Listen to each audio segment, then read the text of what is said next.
Kingdom Hearts may seem to be a sort of gaming guilty pleasure to some, however, it's actually a nuanced and intriguing series that goes way beyond the basic premise of mixing Final Fantasy and Disney.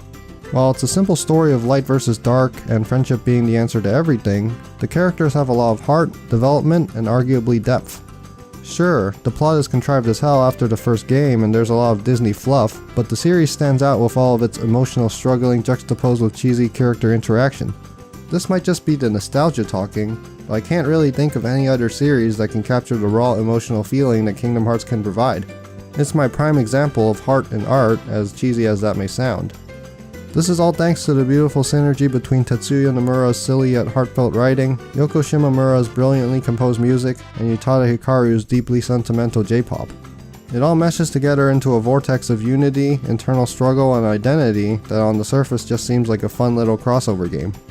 Anyway, Kingdom Hearts 3 is finally coming out, and as Utada says in her song, I'm only crying 'cause I never dreamed it'd take this long, it'd take this long.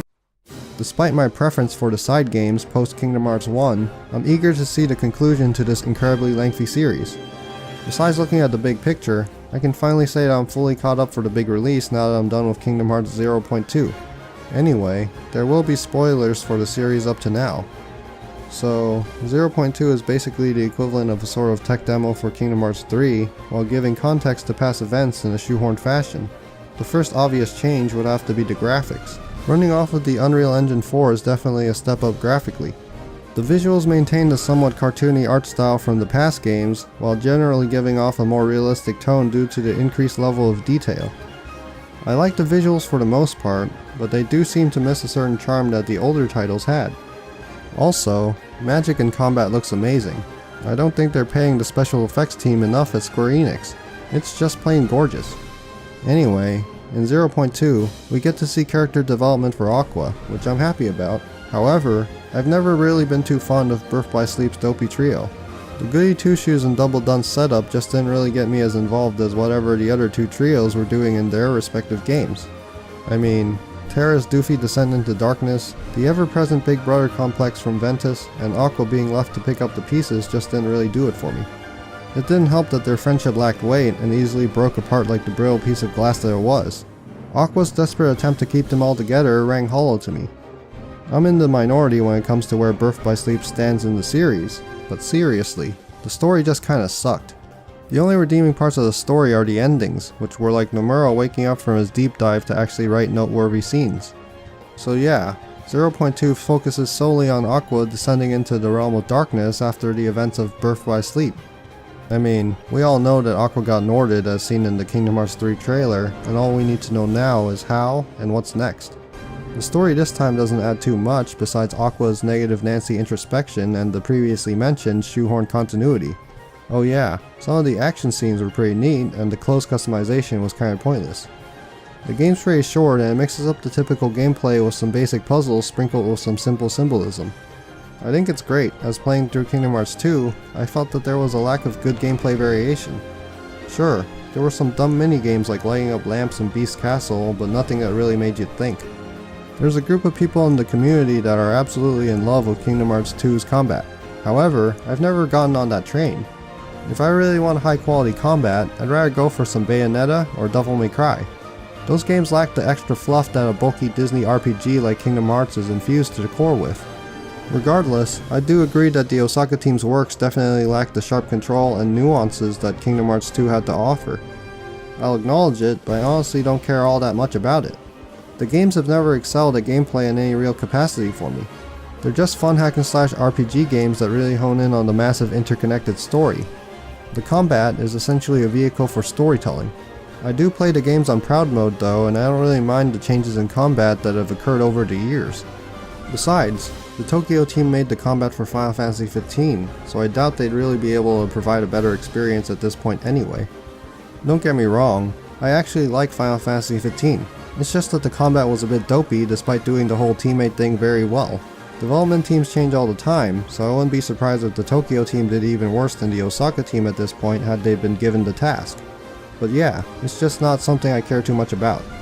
Kingdom Hearts is a lot of different things to a lot of different people. keep in mind that my opinion is probably not the typical opinion.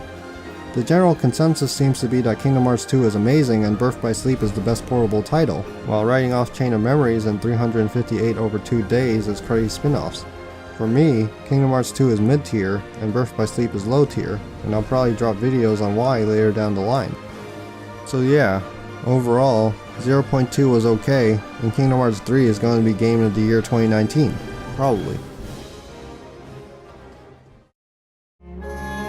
What are you two gonna do? Gosh, Sora, you have to ask.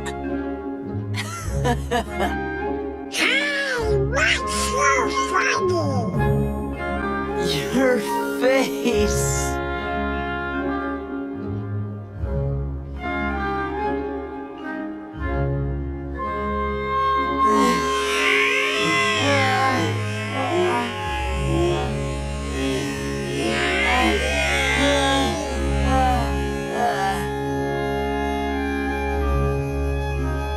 What do you say, guys? Let's stick together for one more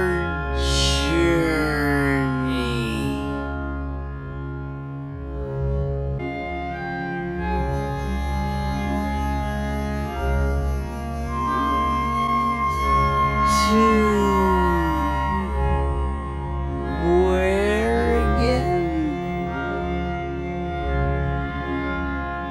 We have to board the train. Oh yeah.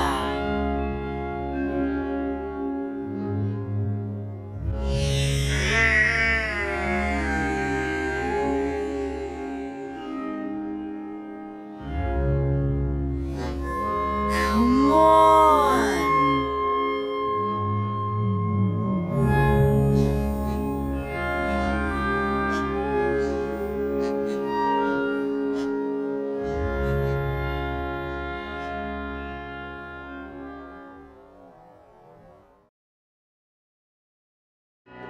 Thanks for watching this dopey analysis. If you enjoyed it, feel free to like the video and consider subscribing to the channel. I'm planning on covering Kingdom Hearts 3 when it comes out, so if you subscribe, you'll be notified when I release my opinions on the game. If you want more, here's some of my other videos. Well, I'll see you all next time when I film my reaction to Goofy's execution at the hands of Organization 13.